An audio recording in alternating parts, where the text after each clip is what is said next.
કન્યા કેળવણી મહોત્સવ અને પ્રગતિનો પ્રવેશોત્સવ નિમિત્તે પધારેલા સર્વે મહાનુભાવોને મારા નમસ્કાર।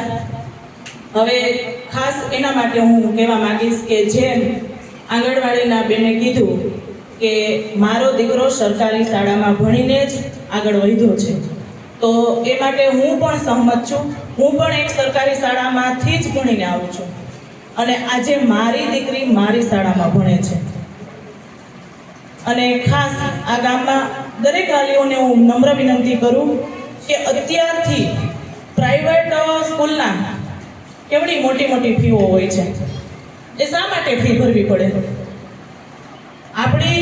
આપણા ગામની અંદર સરસ અને બધી રીતે બધી ફેસિલિટી, બધા જ પ્રકારની સુવિધાઓ પ્રાપ્ત છે એવી શાળા છે, ખાસ કરીને કન્યા શાળા જે દીકરીઓની શાળા છે।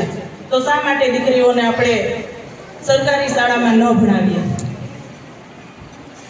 સારામાં સારું શિક્ષણ આપણી સરકારી શાળામાં મળે છે।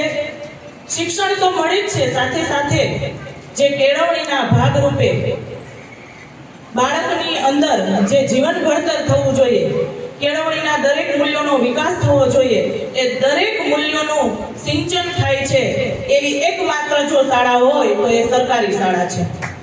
તો હું દરેક ગ્રામજનોને મારી નમ્ર વિનંતી કરું કે તેઓ પોતાના બાળકને, દીકરો હોય કે દીકરી હોય, સરકારી શાળામાં એજ્યુકેશન અપાવે। કારણ કે જ્યારે એ મોટું થશે, 11-12 સાયન્સ કે આગળનું જ્યારે એ અભ્યાસમાં જશે ત્યારે તો એને ફરજિયાત આપણે બહાર મોકલવું જ પડશે, પણ જ્યારે નાનું છે એનો વિકાસ દરેક જગ્યાએ દરેક રીતે થવો જોઈએ કે ભણી લે, અભ્યાસ કરી લે, શિક્ષણમાં ટોપ બની જાય એવું નથી। અમારી શાળાની દીકરીઓ આજે દરેક પ્રકારની સફાઈ, દરેક પ્રકારના કામ અમારી શાળામાં અમારી સાથે જ કરે છે।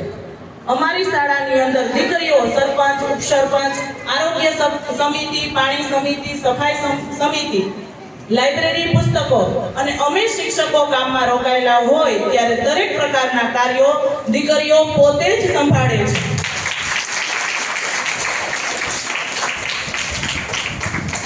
તો આ પ્રસંગે હું હજુ ફરીવાર ગ્રામજનોને મારી નમ્ર વિનંતી કરું કે દીકરી દીકરાઓને એક સમાન ગણો અને દરેકને સરકારી શાળામાં ભણવા બેસાડો, એવો મારો આગ્રહ ખાસ રહેશે।